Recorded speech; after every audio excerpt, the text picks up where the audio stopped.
Hi, friends. Hello, hello, hello, and welcome to another segment of Cultivate Your Mental Wealth. My name is Joyce Ozeh, and I am a first-generation Nigerian American. I am a civil rights attorney here in Chicago. I am also a mental health advocate, and probably more importantly, I am someone with lived experience with anxiety and depression specifically. Before we get into what we're talking about today, I want to talk about why we're here and what this show is all about. Cultivate your mental wealth. That is a place where we go from mental illness to a place of mental wellness, and from mental wellness to a place of mental abundance. I'm telling you, it's not just about mental health. It's not just about getting yourself together as an individual. We were built for community, and we were built to live in abundance and live in the overflow. Because when you are well, your community is well. And when you're able to give above and beyond, when you're able to have mental wealth and not just mental health, you're able to share your resources, share your experiences, share your story. And that is how we heal as a collective and as a people. This is what we talk about. This is a safe space. And I'm so happy to have you here. I see some of y'all are already tuning in, and let me know where you're calling in from. Tanya, so good to see you. Dijon, thank you. Thank you for joining the conversation. For those of you who are still joining, it's not too late. Let me know where you're watching from. I have missed you. I have missed you. I have missed you. It's been a minute. I know. I would say I apologize, but honestly, we've been doing so many great things here at BDO.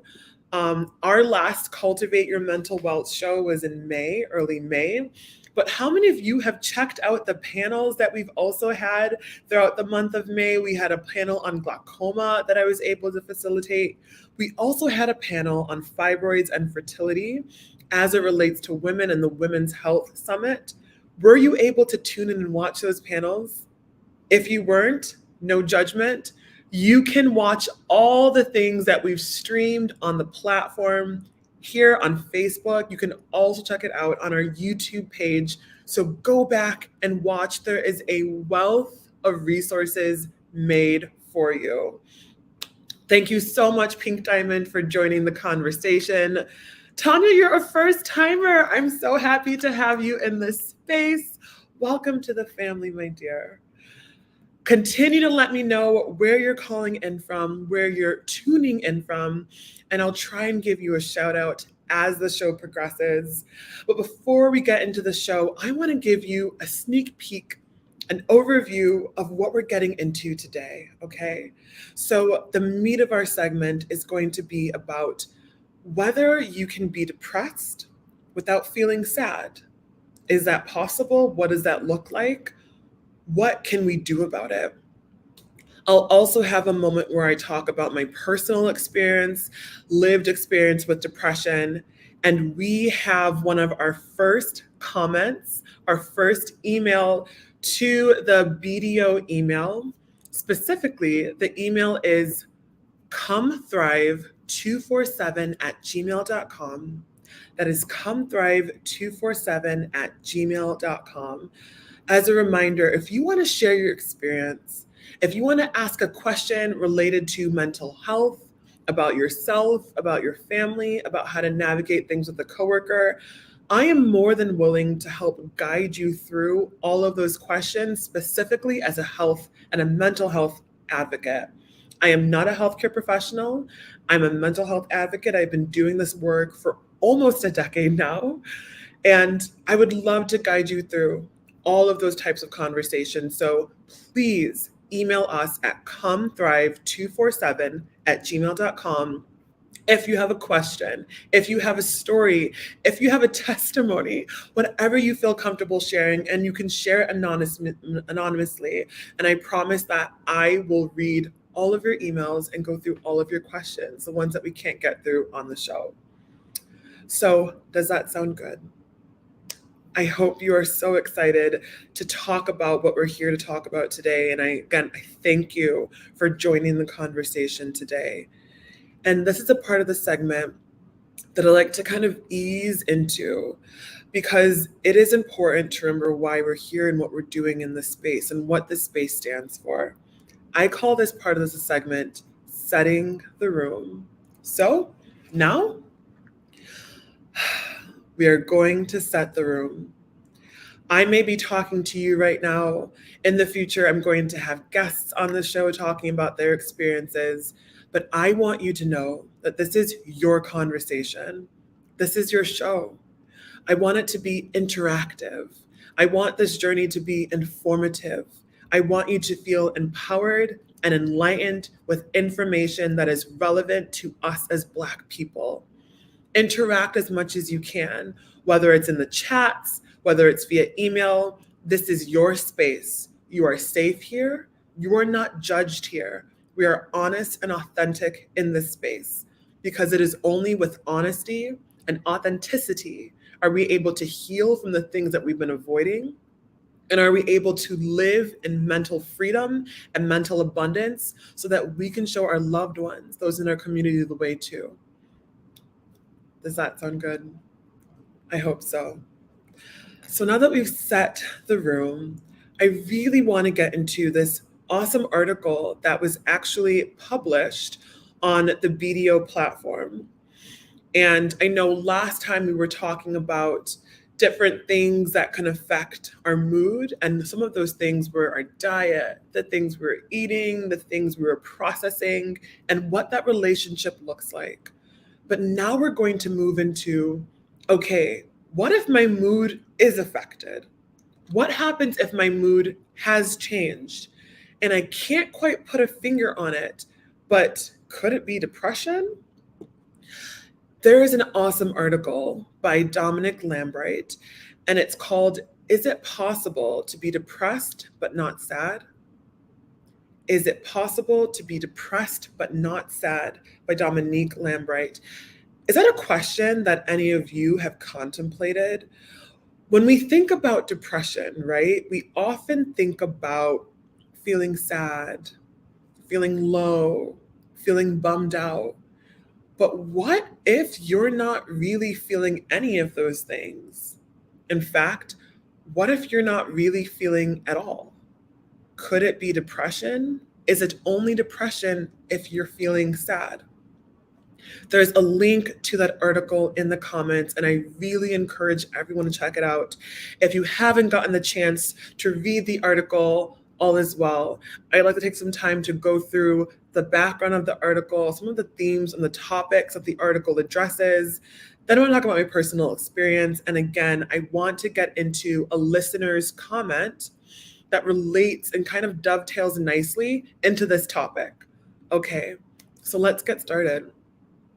This article I really enjoyed reading because I think it is a question that if you haven't asked yourself, you've had other people ask, or if you haven't contemplated it, it's something that we should be thinking about. Because I think that we really narrowly define what depression means and what it could look like.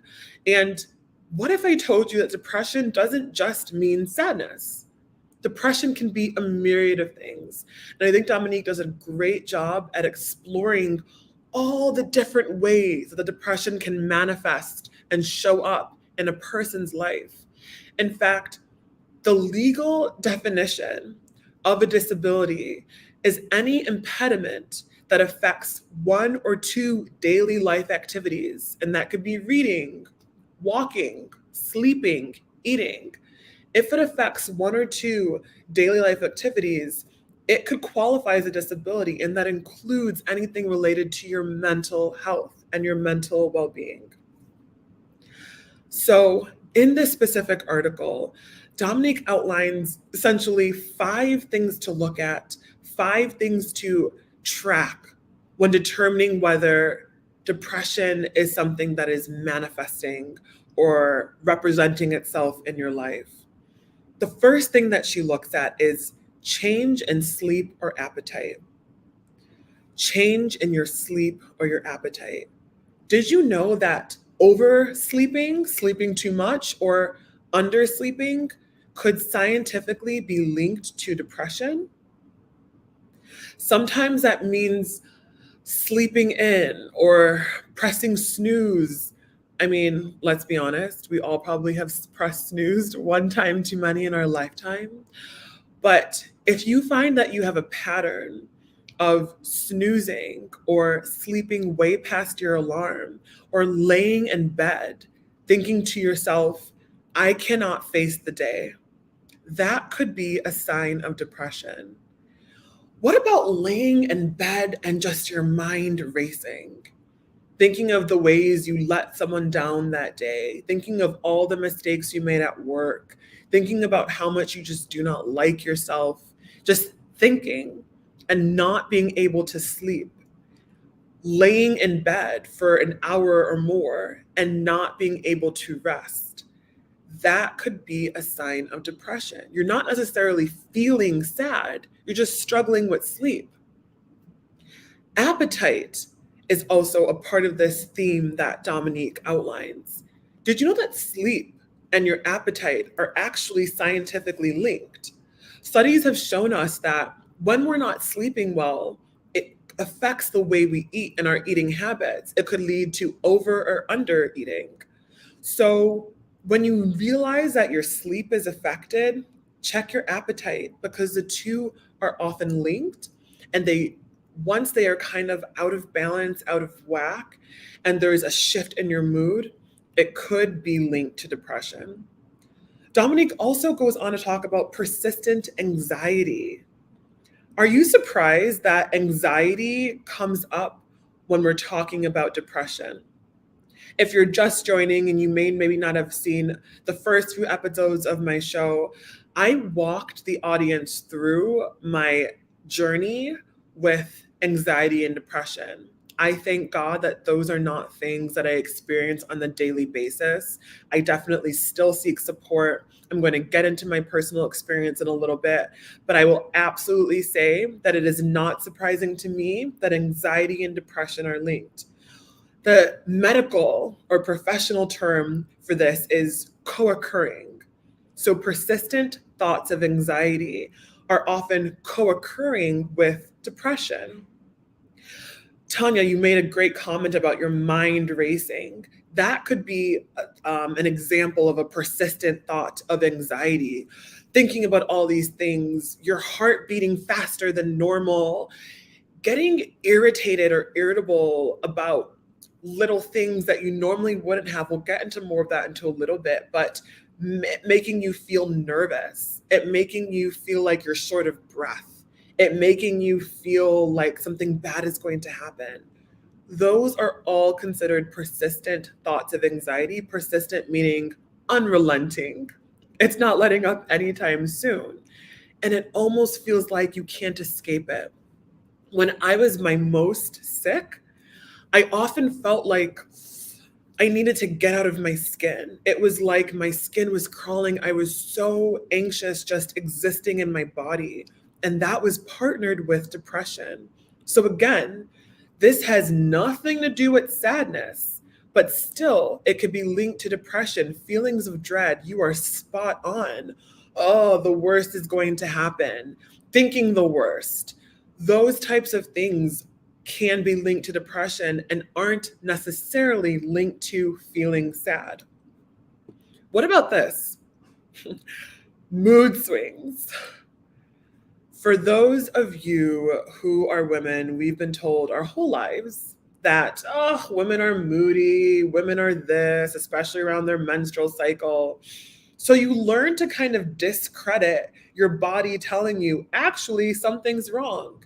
Sure, some women can be hormonal during their menstrual cycle, before their menstrual cycle, even after the menstrual cycle. But mood swings can also be indicators of a mood disorder that is depression. So don't discredit it. Don't let any kind of ideology that was meant to make you think you are too emotional normalize something that you should be looking into more seriously. And what do mood swings even look like? I love how Dominique put it. She called it emotional reactivity. That means you're emotionally reacting to things that you maybe wouldn't have otherwise. Or what I found often is something that actually legitimately is sad Like, let's say someone canceled their plans on you.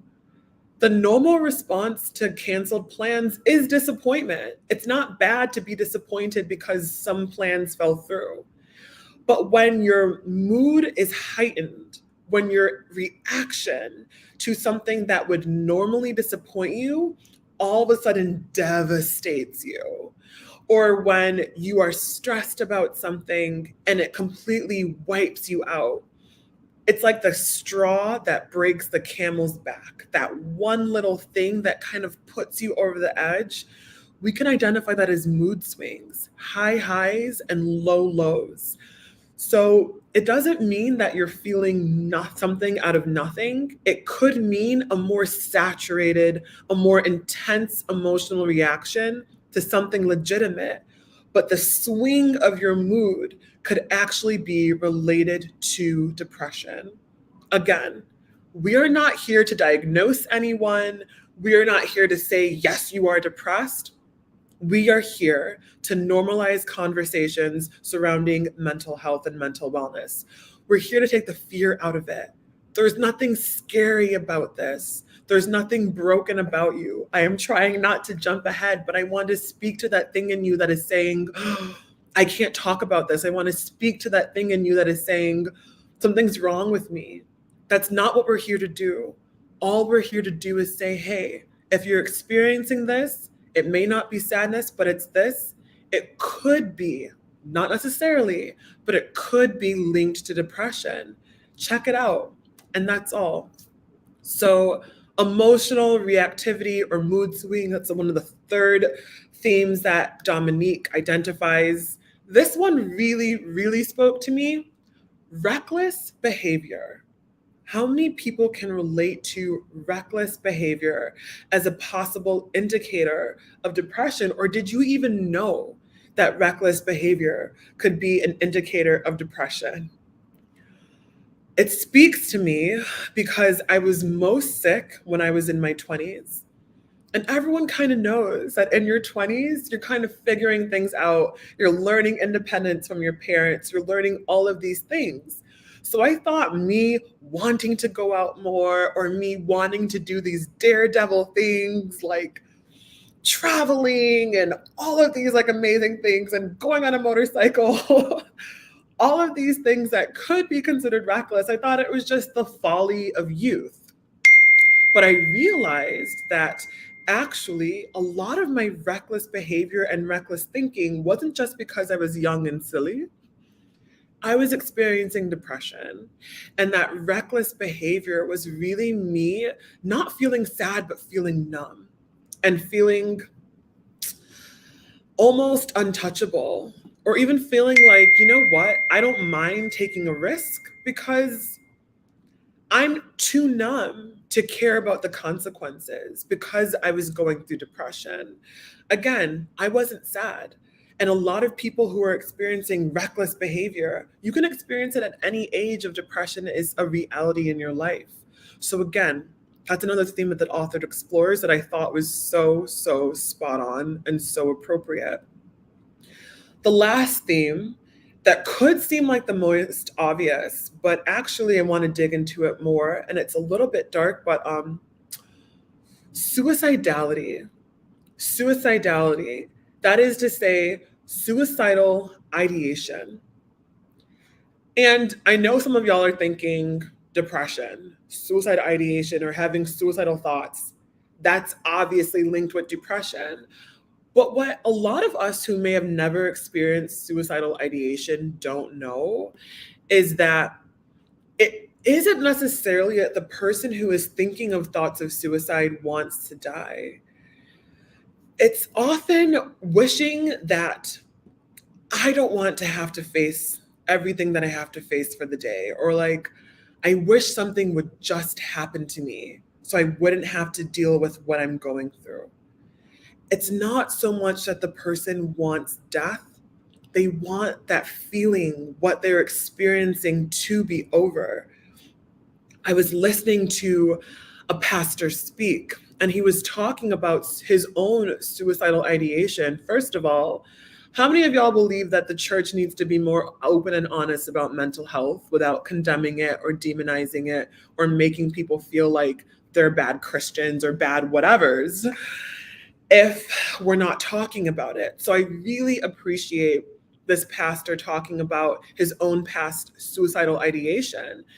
And what he actually said was he'd just be driving and he'd been thinking about his family and all the bills he has to pay and how much he's a failure and how he hasn't gone to the gym like he said he would and all of these things. And he would just think, I could just drive my car into those concrete divider and it'll all be over.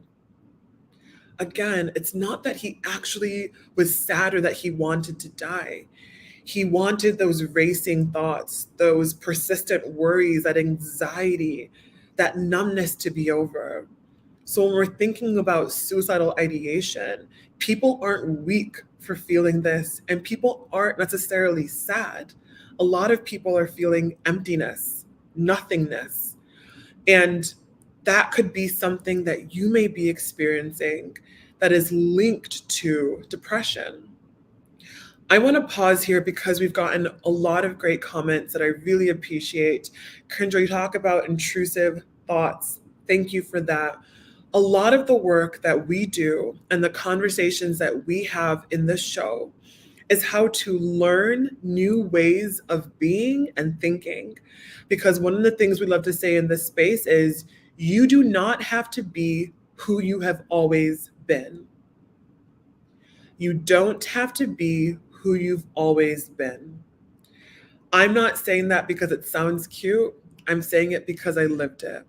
I want to segue into my personal experience. So I experienced almost all of the above: loss of appetite, fatigue. I consistently was feeling unsettled, and I had so many intrusive thoughts. The thing that's dangerous about being Black in this country is that we are trained from a young age, and as is in our blood, to be resilient. We are a resilient group of people.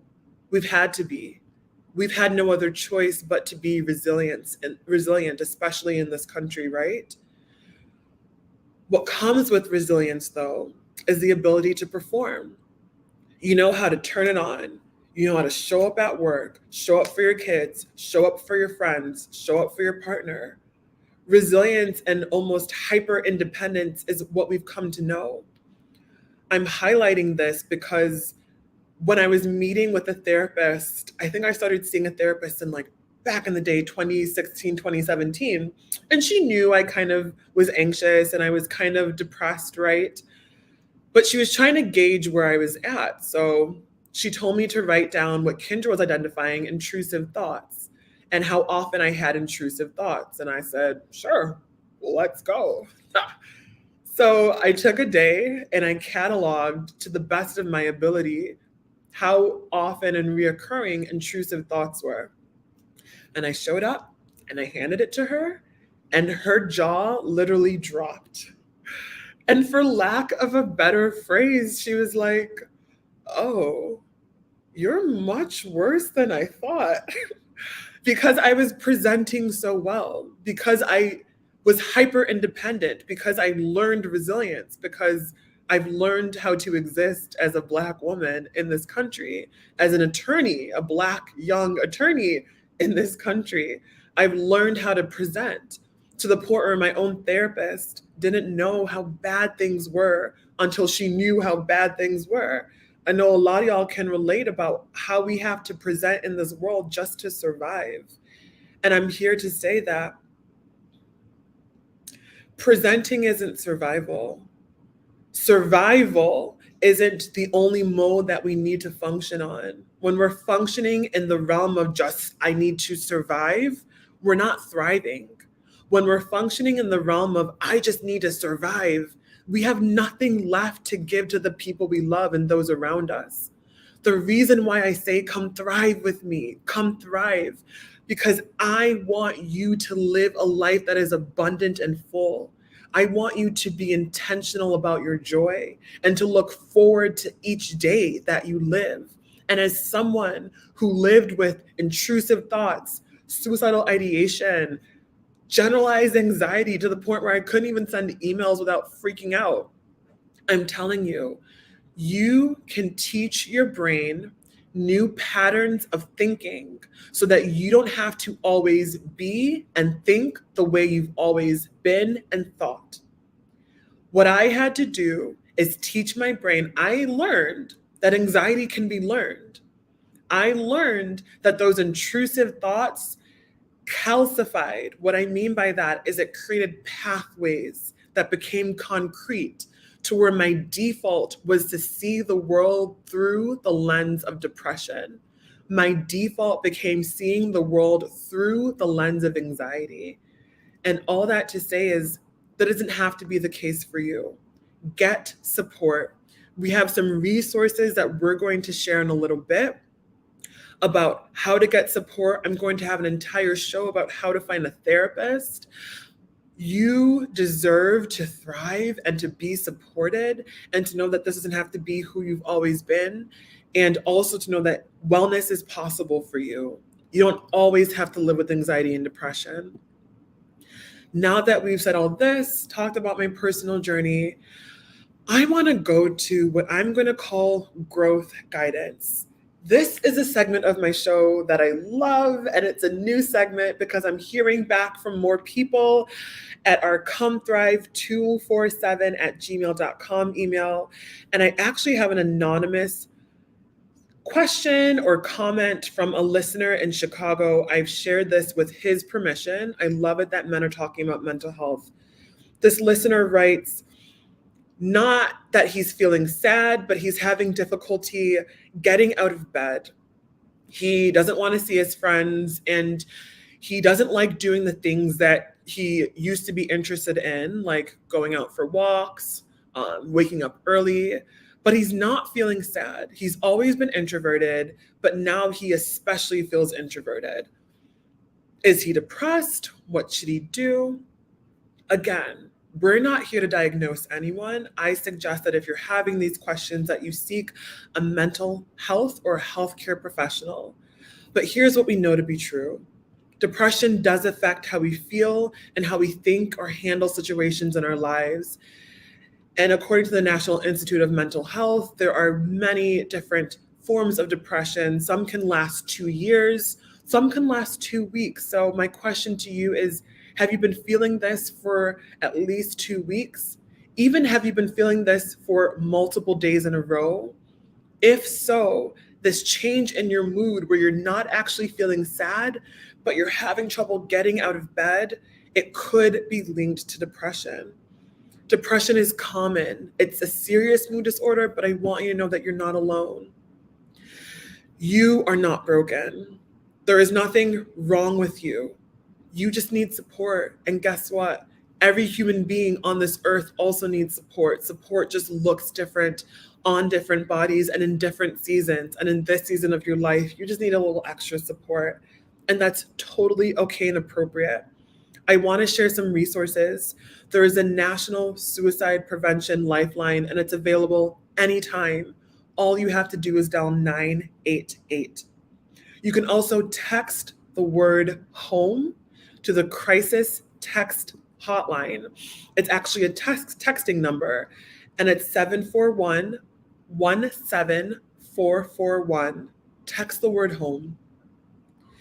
There are so many other resources. And again, we're going to find ways for you to link with a therapist. There's going to be a total segment devoted to how to link with a therapist in the next few weeks. So please stay tuned for that. But thank you so much for sharing your comment and your story. Again, you're not broken and you're certainly not alone. I appreciate you writing in. And for those of you who want to ask questions and kind of get my advice and guidance as a mental health care advocate, you're free to remain anonymous. Email us at the email listed in the chat box. So I want to talk about what's coming up next. Our next show will be June 27th, same time, same place.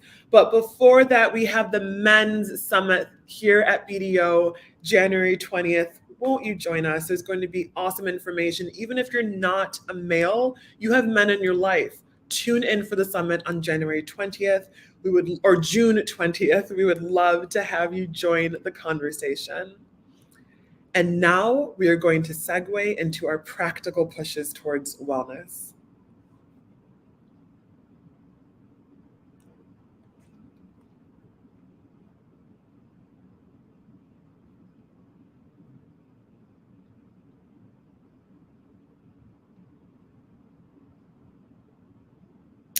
Thank you so much for staying this far. This is also one of my favorite parts of the show, where I leave you with something practical so that wellness can be a reality for you. Okay. So, what I want to really, really, really push and emphasize is leaning into joy with intention. Joy doesn't just happen. You got to be intentional about joy. And that's why we use the word cultivate. You got to nurture, love on, feed joy. And there's a fun way to do that. I want to explore revisiting your inner child. There's a child inside all of us. That time that we feel scared, traumatized, especially angry, there's a little boy, a little girl inside of you that maybe didn't get all the things they need. And you're still healing that little person inside of you, even as an adult. So revisit that. What did you enjoy doing in your free time when you were a kid? I want you to make a list of all the things you liked to do when you were a kid: running outside, drawing, jumping rope, reading books, writing stories. Make a list of what you like to do as a child and choose one and lean into that activity hard this week. I promise you, when you are intentional about joy, joy finds you. Even when life isn't going okay, you have the power and the ability to cultivate your own joy. And we're going to do that this week by leaning into our inner child and discovering those things that used to just make us smile. Thank you so much for joining the conversation. It's been so nice chatting with y'all, reading the comments. Practice this leaning in with joy with consistency, and I want to see you thrive. Until next time, friends, see you soon.